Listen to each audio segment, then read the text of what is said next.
नमस्कार दोस्तों, आप कैसे हो? आई होप आप अच्छे होंगे। तो आज मैं एक धार्मिक प्रोग्राम में लेके आया हूँ। उसमें आज प्रियंक दिनसा ब्लॉग में आपको ये प्रोग्राम बताऊंगा। उसमें बात है बढ़ियात की है। गुजरात का बढ़ियात नाम का एरिया है, गांव है, वहाँ की बात है और वहाँ के बारे में आपको बताऊंगा। तो हम लोग किसी प्रोग्राम में गए थे, तो वहाँ गए, एक धार्मिक भावना से हम गए थे, चलो हम उधर जाए और अपना मत्था टेके। तो हम लोग उधर गए थे, तो हमने देखा, वो दरगाह में गए तो उधर जाके देखा तो दादा शहीद पीर महमूद शाह बुखारी साहब की दरगाह थी। उस दरगाह में हम गए, वहाँ जब गए तो उधर भी बोर्ड भी था कि दुम दादा दुम बुखारी। तो फिर उसके बारे में मेरे को और जानकारी जानने की इच्छा हुई। तो वहाँ के स्थानिक लोगों से मैंने पूछताछ की, तो कि इसका महत्व क्या है, उसका ये क्या है, उसके बारे में कुछ जानना है। तो वहाँ के स्थानिक लोगों ने हमें कुछ बातें बताई, तो आपके साथ मैं शेयर कर रहा हूँ। अगर कुछ गलती मेरे से हो तो मेरे को माफ़ करना। तो बातों में उन्होंने कहा, पहले तो उन्होंने कहा कि तुम दादा तुम बुखारी। तो वहाँ एक ब्राह्मण था, अंधा ब्राह्मण उसी टाइम में था। वो ब्राह्मण ने उस नाम दिया था, वो ब्राह्मण था इसलिए उसको संस्कृत आती थी। तो उसने संस्कृत में बताया था कि दुम दादा दुम बुखारी। और हमारे गुजराती में जो सोचे तो उसका अर्थ जय जयकार लगाने का होता है, उसका जय जयकार लगाना ऐसा अर्थ होता है। तो इस तरह उसका नाम हुआ। तो उसमें आगे और कुछ जानकारी जानने की मेरे को इच्छा हुई। तो मैंने फिर बात आगे पूछी, तो उन्होंने बताया कि रशिया देश है जहाँ पर पुतिन सरकार राज कर रही है। रशिया का जो पुतिन सरकार राज के, उस रशिया में बुखारा नाम का शहर है। और बुखारा नाम का शहर में एक बल्क नाम का मुल्क है। वो मुल्क के अंदर, वहाँ वो मुल्क डिस्ट्रिक्ट है, उसका बादशाह का दीकरा जो मदीना में रहता था, वो वहाँ से हुक्म करता है किसको, हमारे दादा को हुक्म करता है कि आप गुजरात में जाओ, खंभात के पास आप चौकड़ी गांव जाओ, वहाँ राजा प्रजा को बहुत परेशान कर रहा है। तो प्रजा को इसकी परेशानी से मुक्त करने के लिए आप उधर जाओ और वहाँ शांति करके आओ। तो फिर ये बुखारी साहब मान जाते हैं। महमूद शाह बुखारी साहब वहाँ से फिर निकल पड़ते थे, वहाँ आ जाते हैं। तो वो पार करके, दरिया पार करके वो आते हैं। तो यहाँ आने के बाद वो राजा के पास जाते हैं, चौकड़ी गाँव। वहाँ जाके राजा को बहुत कुछ समझाते हैं, कहते हैं कि आप सब बहुत समझाते हैं कि भाई आप ऐसा सब मत करो, प्रजा को परेशान करना, गलत बातें नहीं करना चाहिए। लेकिन वो राजा नहीं मानता है और वहाँ घमासान युद्ध हो जाता है। और घमासान युद्ध होता है कि सिपाही, दादा की सिपाही, दोनों सिपाही और सब में बहुत टकराव होता है। और वो वहाँ ज़बरदस्त वहाँ युद्ध हो जाता है। उसी समय फिर वहाँ दादा अपने बहुत पराक्रम दिखाते हैं और दादा ने फिर मार गिराया राजा को और कई सैनिक को भी मार गिराया है। उसी समय उसका एक छोटा भाई था राजा का, वो अपने थोड़ा लश्कर के आदमी को लेके वहाँ से छू हो जाता है, भाग जाता है। और यहाँ तो युद्ध सब समाप्त हो जाता है, वो राजा मर गया, सब सैनिक भी मर गए। तो फिर बुखारी साहब को लगा, महमूद शाह बुखारी साहब को लगा कि अब सब शांत हो गया, अब कुछ गड़बड़ नहीं है, अब प्रजा शांति से रहेगी, राजा की परेशानियों से मुक्त हो गई है। तो उन्होंने वहाँ से निकलने के लिए सोचा। तो फिर वो निकलने के सोचते हैं, तो ऊपर जाने के लिए, वो बुखारा जाने के लिए खंभात बंदर से वो धंधुका जा रहे होते हैं। खंभात बंदर से वो धंधुका की ओर जा रहे थे।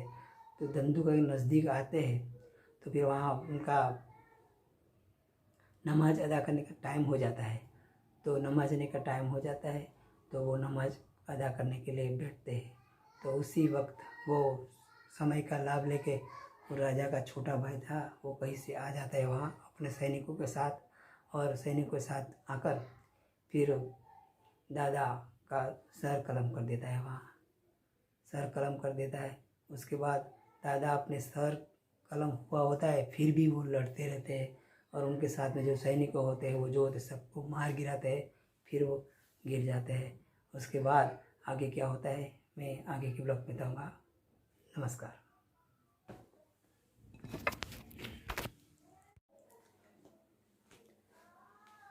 नमस्कार। दादा का सर कलम होने के बाद फिर वहाँ सब अनुयायियों इकट्ठा होकर दादा के सर को वहाँ दफन विधि कर देते हैं। उसके साथ वहाँ आज उस जगह का नाम सर मुबारक दरगाह नाम पड़ा है, धंधुका में है।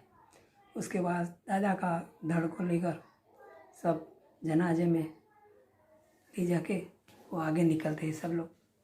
तो जनाजे लेके आगे निकलते, आगे जाते तो आगे जाते जाते वहाँ बड़ियाद नामक गाँव आता है। तो बड़ियाद नामक गाँव में वो जाते हैं। वहाँ फिर नमाज अदा करने का समय हो जाता है। तब सब अनुयायी जो थे सब लोग वो जनाजा को वहाँ रख के फिर नमाज़ पढ़ने जाते हैं। और नमाज़ पढ़ने के लिए जाते हैं और फिर उसी टाइम वहाँ से पढ़ के आते हैं, नमाज़ पढ़ के तो उठाने जाते हैं तो जनाजा उठता नहीं है, ऐसा ही रहता है। तो फिर वहाँ ये सब लोग वहाँ उसी जगह पर दादा की दफन विधि करने का सोचते हैं और वहाँ दफन विधि करने के लिए तैयार हो जाते हैं। तो वहाँ पीलूड़ के झाड़ी के जो झाड़ के नीचे जो रखा था उनका देह, तो वहाँ से नज़दीक में आज जो दरगाह है उसको दरगाह को उसका रोजा कहा जाता है दादा का। वो रोजा के पास पीलूड़ी का नाम का पेड़ है। उस पेड़ अगर उनकी दादा की दफन विधि होती है और दादा को दफन किया जाता है वहाँ। उसके बाद फिर आगे की बात आपको बताऊँ तो वहाँ नज़दीक में थोड़े ही दूर एक नेस था, जो तंबू बांध के वो भरवाड़ लोग रहते हैं, उसे नेस बोलते हैं। तो उस नेस में भरवाड़ लोगों का एक ब्राह्मण दादा था उनके पास। तो वो ब्राह्मण दादा अंधा था, तो वहाँ से आता है धीरे धीरे। तो जो दफन विधि हुई थी उसी जगह पर उनका पैर लग जाता है, वो ब्राह्मण भाई का। तो पैर लग जाता है तो अंदर से आवाज़ आती है, जो दादा को दफन किया था तो कब्र में से आवाज़ आती है, अंधा है दिखता नहीं। तब वो ब्राह्मण बोलता है, हाँ मैं अंधा हूँ इसीलिए ही नहीं देख पाता हूँ। तो फिर कब्र में से और फिर आवाज़ आती है, और आवाज़ आती है तो अंदर से आवाज़ आती है कि आप अंधे हो तो जो सामने नज़दीक में तालाब है उधर जाओ, नहा धो के आओ, फिर यहाँ बैठो, दादा मैं आपको आपकी आँखें मिल जाएगी। तो फिर वो ब्राह्मण जाता है, नहा धो के आता है तालाब में। उसके बाद आँख बैठता है तो फिर आवाज़ आती है दादा की कब्र में से। और आवाज़ आती है तो कहते हैं, अब मैं जो कलमा पढ़ूँ वो आप पढ़ो, आपको मालिक आपकी आँखें दे देंगे। तो कब्र में से कलमा पढ़ने की आवाज़ आती है। उसी कलमे को ब्राह्मण जी भी पढ़ते हैं और पढ़ने के बाद उनकी आँखें आ जाती है तो वो ब्राह्मण खुश हो जाता है। उसके बाद फिर आगे बताऊंगा। धूम दादा धूम बुखारी।